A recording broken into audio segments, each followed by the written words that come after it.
По следам переднеазиатского леопарда. Выставка, посвященная редкому виду леопарда, открылась во Владикавказе. Детские рисунки, поделки, стенды с познавательной информацией о хищнике можно было увидеть на экспозиции. Выставка была собрана из работ, поступивших от школьников, обеспокоенных проблемой вымирания переднеазиатского леопарда.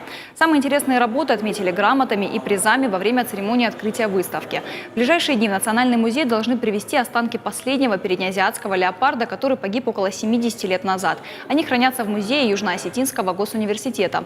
В Национальном парке Алания уже в ближайшее время ожидают появления леопардов. Их планируют завести из Сочинского нацпарка.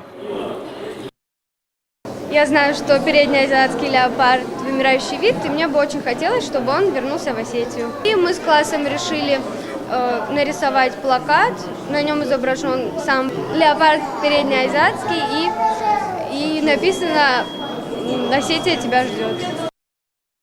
Сейчас мы ожидаем решения о том, когда будут выпускать леопардов, которых готовят в Сочинском центре. Они еще должны пройти тестирование необходимое, доказать ученым и специалистам, что они умеют охотиться, они не реагируют на людей, избегают контактов с человеком и с домашними животными.